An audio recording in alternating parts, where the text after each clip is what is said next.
Ang Pilipinas, isang bansang tropikal, arkipelago at napapaligiran ng mayamang katubigan na sagana sa likas yaman. Hindi katakataka na maraming napagkukunan ng hanap buhay ang mga Pilipino rito. Isa ang kanlurang dagat ng Pilipinas o West Philippine Sea sa mga katubigang may malaking ambag at suporta sa kabuhayan ng mga Pilipino. Partikular sa mga mangingisda mula sa mga isla at lalawigan ng Batanes, Ilocos Norte, Ilocos Sur, La Union, Pangasinan, Zambales, Cavite, Batangas, Mindoro at Palawan. Ang West Philippine Sea ay ang opisyal na designasyong iginawad ng Pilipinas patungkol sa mga bahagi ng South China Sea na pumapaloob sa Exclusive Economic Zone o EEZ ng bansa.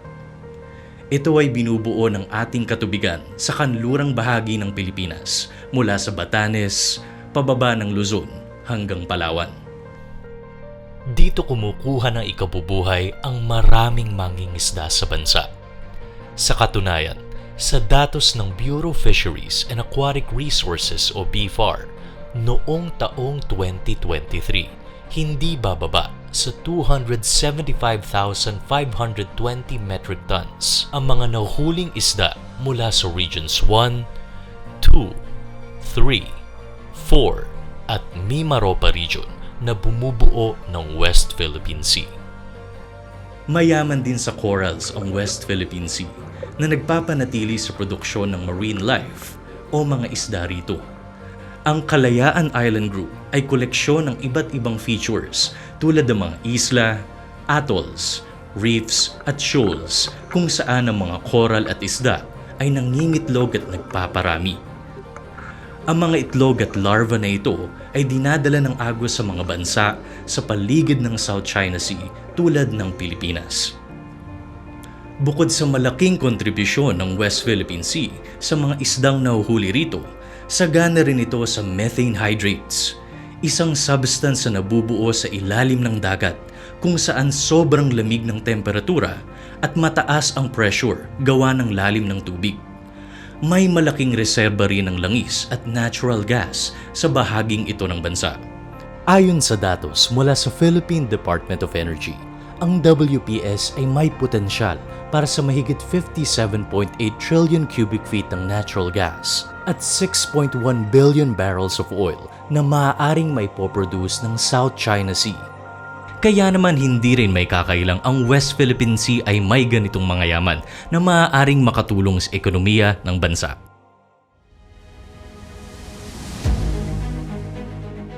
Maraming Pilipino ang umaasa at nakasalalay ang ikinabubuhay rito.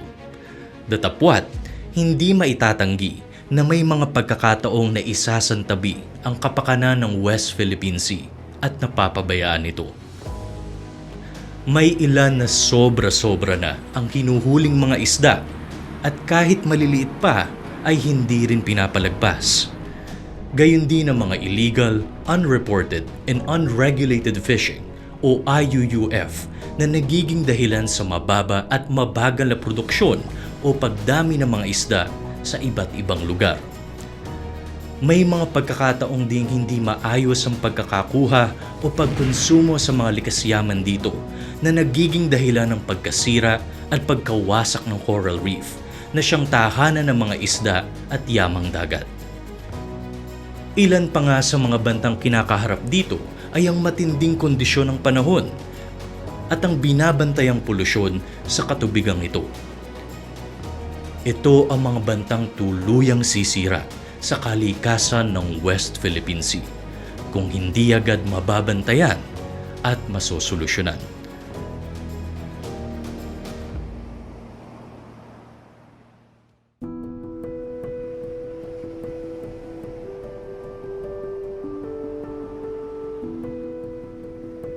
Sa dami at laki ng likas yaman sa West Philippine Sea, may mga bansa ring nakikiangkin nito tulad ng Vietnam, Malaysia, Taiwan, Brunei at China. Ngunit sa mga nakalipas na taon, ang China ang pinakaaktibong umaangkin sa teritoryo at katubigang ito. Sa paniniwala ng China, bahagi ng kanilang bansa ang West Philippine Sea sa ilalim ng 9-dash line na unang lumabas noong 1947. Ang 9-dash line na ito ay walang katiyakan na demarkasyon o linya na tumutukoy sa sakop ng bansang China. Ayon sa Arbitral Award o sa naging desisyon ng Arbitral Tribunal at nailathala sa Time Magazine, ang mapang ito na ginagamit ng bansang China ay walang legal na batayan upang umangkin sa mga katubigan tulad ng West Philippine Sea. Bilang basehan naman ng Pilipinas sa pag-angkin ng West Philippine Sea ay ang United Nations Convention on the Law of the Sea o UNCLOS. Ito ay nagsasaad at nagpapataw ng isang international standard para sa hangganan ng mga katubigan at karagatan ng lahat ng bansa sa mundo. Maraming ancient maps ang ginamit ng Pilipinas bilang patunay na ang mga isla sa WPS ay pasok sa teritoryo nito. Isa na rito ang mapa na ginawa noong 1734 ng isang Jesuit priest na si Pedro Morillo Velarde. Ang mapang ito ang unang nagpangalan sa Scarborough Shoal at tinawag na Panakot na ang ibig sabihin ay danger at kalaunan ay tinawag na Scarborough Shoal nang palitan nito ng mga European cartographer. Gayon din ang Los Bajos de Paragua o Shoal of Palawan na tumutukoy sa Spratly Islands. Isa pang kahalagahan ng mapang ito ay ang cartouche o selyo ng Hari ng Espanya bilang opisyal na pagkilala sa mapang ito ng Pilipinas.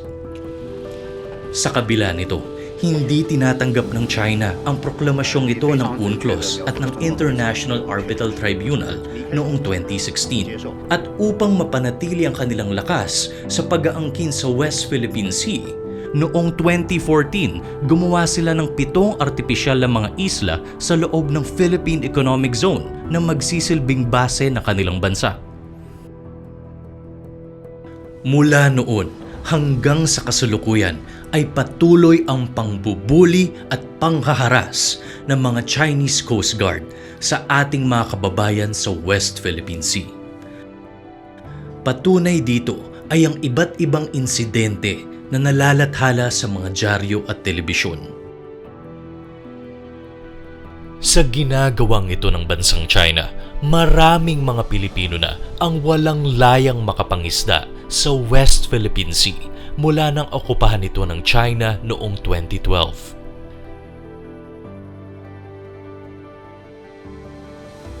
Sa katunayan, may mga mangingisda sa Zambales ang dati ay kumikita pa ng 4,000 piso kada laot. Ngunit ngayon ay wala nang nahuhuling mga isda dahil sa pagpasok ng mga Chinese militia vessel sa West Philippine Sea.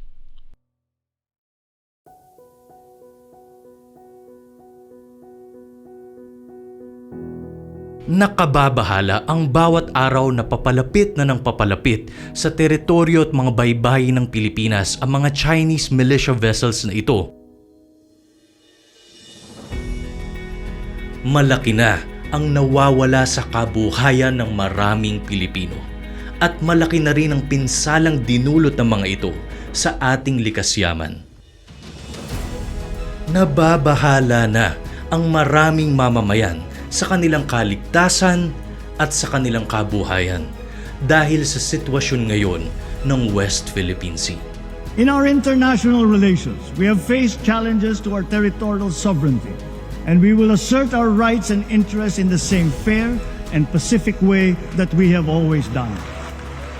Ginagawa ng gobyerno ang kanyang makakaya sa pamamagitan ng National Task Force for the West Philippine Sea at ang kanyang mga area task forces sa Palawan at Zambales. Ngunit dahil kaunti pa lang kanilang mga assets para sa pagpapatrol, kinakailangan ng suporta ng buong bansa para maproteksyonan ang West Philippine Sea. Bayani ka sa WPS. Kabahagi ka sa aksyon para ipaglaban ang karagatan, karapatan at kinabukasan.